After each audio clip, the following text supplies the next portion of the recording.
What's up, people? What's up, people? What's up, yo? What's up, people? It's your girl Tina. Your girl Tina. Your girl Tina. What's up, people? It's your girl Tina. Welcome to my YouTube channel. If today is your first time, thank you so much for tuning in to Tina's Tube. Yes, Tina's Tube is about entertainment, comedy, and information. Yes, Tina's Tube is all about information. So today, I'm going to share with you how I was able to fill the DS-160 form. Yes, to invite someone into the United States. So if you are watching me, it means that you also want to invite someone or you want to invite yourself. I'm going to show you step by step. I'm going to share my story with you on how I was able to achieve this. So, before I start, subscribe to my YouTube channel. Subscribe for more education, for more stories, real life stories. Okay? So, straight to the point. Straight to the point. All right. So, 3 weeks ago, or let's say a month ago, I wanted to invite my mom to the United States, but I didn't know how to go about it. I called a lot of people and everybody was telling me something different. In fact, it was very frustrating, especially if you want to do something and you want to do it right and not make any mistake or any error. Somebody will tell you, you have to write a letter and send to the person. And I was like, do I just write a letter, send to the person and tell them that, oh, use this letter, go to the embassy, and they will give the person a visa? Certainly not. So I spoke to so many people. Eventually, I came across a Ghanaian attorney,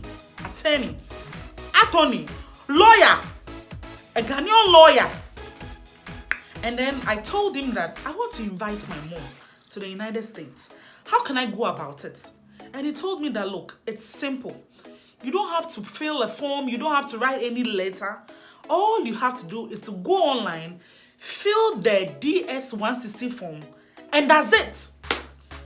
That's it. I was like, really? That is all I have to do? Yes. And he said, yes, that is all you have to do. So I went online. A friend of mine sent me the link. That is the US Embassy in Ghana. He sent me the link. So I took my laptop. In fact, I didn't even rush at all. I didn't rush. I took my time, chose a day that I'm doing nothing. And I said, today, I'm going to dedicate it to investigate how I can do this thing. Because somebody will tell you, write a letter. Somebody will tell you, send an affidavit of support. So many information. So many information. So I'm going to share with you how I was able to do it so that you don't suffer like I suffered. Okay? So what I did was that I took my laptop, opened the link. That is US Embassy in Ghana. So if you are watching me and you are in another country, go to your country's US Embassy. The real website, it ends with gov. Yes, US Embassy, Accra.gov, US, anything that ends with gov, it's a credible US website. So I went on the US website in Accra and I started reading. You know, when you want to apply for a visa, you have to do it right. And before you can do it right, you have to read a lot. So if you are someone who doesn't have time reading, then forget it. Forget it. So I took my time to read the information on the website. And the website is so self-explanatory. Every information you need on the US website is there. It's there. It's there. Everything you need. You just have to exercise patience and read every information dito. So I went on the site and I realized that if you want to invite someone, they have something called the non-immigrant visa form. Yes, non-immigrant visa form is people who are coming to just visit for a short period and then they go back, on the green card. So I went and then I clicked on the DS-160 form. And when you click on that form, something will pop up asking you that, is it the first time you are applying, you are coming on this website? If it's your first time, you click yes. If it's your second time, you click no. So when you click on that DS-160 form, it would give you the option to put in which country you are filling the form from, and then you also choose the code, something, to show that you are not a robot. So you put in that information, and then the information will come up. You get a unique number. When you get that unique number, you have to keep that unique number, and then I think your username will be your last name. So when you keep that unique number, anytime you fill the form and you are not able to finish, that is a unique number you will use to go back. It doesn't work with password. The unique number that will be given to you, that is the number you will put in anytime you have to go back and complete your form. Okay?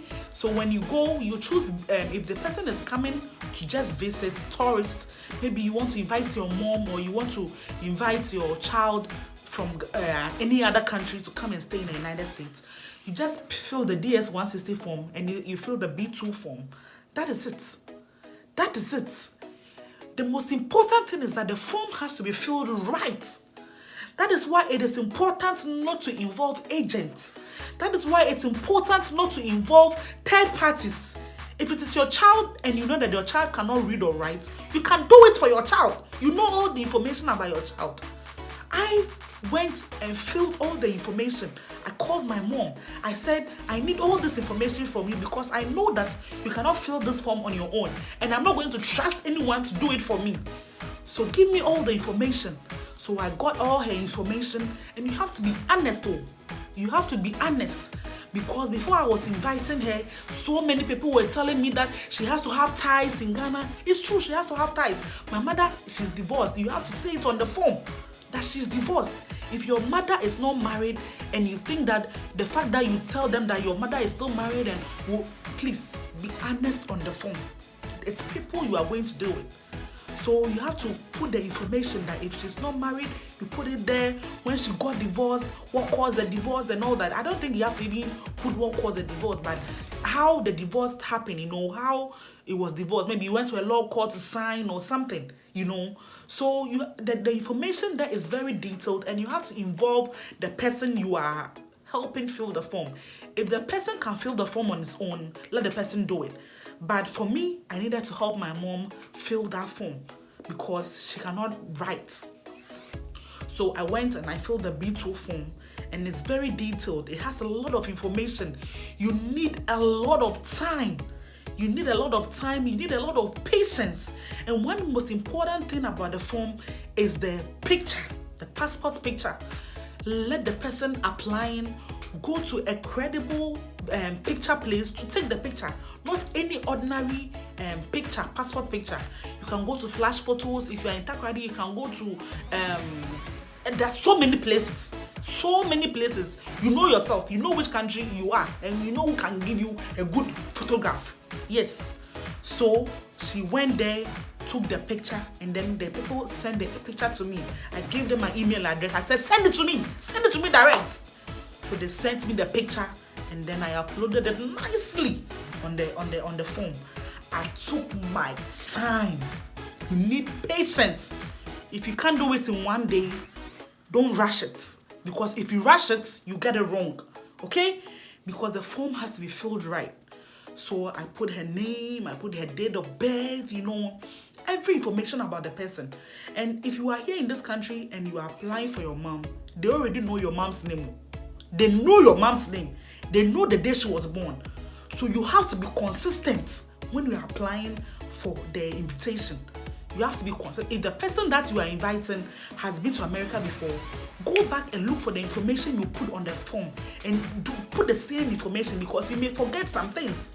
Don't cook up things and put any kind of thing that they have the information. So you have to take your time and fill the form.